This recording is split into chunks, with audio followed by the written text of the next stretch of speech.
one of the things you say in the op-ed is I took this part in the movie to talk about sexual violence. And it's something that it's a hard subject matter. I usually don't come into interview rooms and talk about that kind of stuff in my interviews. But when you make a film and you play somebody who's been through that, and you've been through that in your real life, what does that do for you? Is it a healing process to play it and talk about it? Like, what? I mean, it's been, 20 plus years, 23 years since I was raped.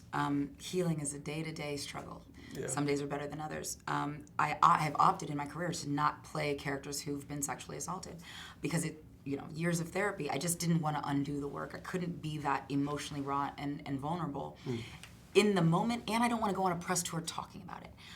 When I read The Birth of a Nation, I said, my discomfort is a small sacrifice for the movement that this film will create. And I can use this platform, even though, Esther had lines in the script, and I was like, I don't think she should have lines. I think she should be more symbolic of our voicelessness and our powerlessness as sexual assault survivors, then and now. But I knew Gab, was going to be able to have as many microphones in my face as I wanted, to talk about the horrors of sexual violence and how rape has been used as a weapon of mass destruction throughout history to demoralize, to decimate the psyche and the soul of the individual and of communities. And there's the idea that I should distance myself from the film and I do myself and the work I've been doing for over 20 years a disservice by when the going got really tough and the conversation expanded a little bit more than what we had initially thought. My responsibility is to continue that conversation and say, yes, sexual violence is a part of the movement. It's a part of the fight for equality for all people, for the fight for all of our voices to be heard, and for all of our experiences to be seen as valid and real.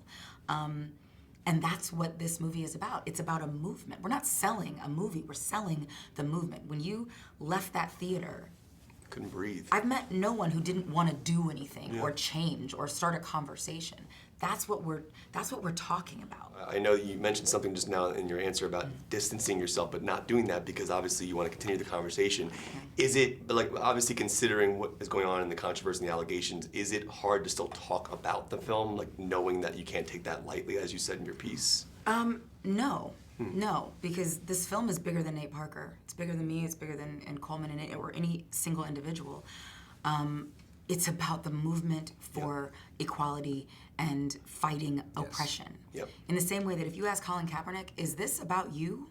He would say, no, this is about the fight for equality and pushing back against oppression. You may not like my protest, you may not like me, you may not think I'm actually a dual threat quarterback, but you will listen to me.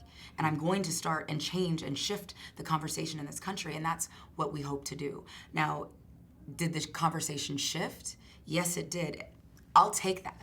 I will take that because it opens up more conversations. For everyone who's ever felt silence or maybe a little awkward talking about sexual violence or misogyny or toxic masculinity or rape culture, we are giving you this platform, and please become a part of the movement.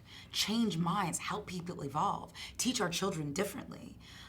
When Nat Turner, he was so rooted in his faith as a preacher, but that faith enforced the brutality of slavery. It kept people like him, who looked like him, in bondage. But once he knew better, you bet your butt he did better. And until we all know better, we can't expect anyone to do better. So this is about a movement of all types of oppression. We're not gonna narrow the focus. When Ryan Lochte's called a kid and his behavior poo-pooed, even though it was criminal, he was rewarded with Dancing with the Stars. Tamir Rice, who is an actual child, who was murdered for acting like a child, he's 6 feet under. This movie is about oppression and fighting for equality for all people. In every form. I loved the movie. I love talking to you guys. Thank you for your open and honest discussions. It's wonderful to meet you and talk to you guys. You've played so many great roles in so many historical films. You look at Selma, Lincoln. I think it's fascinating. Is that a purposeful thing that you take on historical scenarios? I didn't think so at first, but I guess they all sought me out, honestly. I think because of what I'm interested in and the stories that I'm interested in giving light to.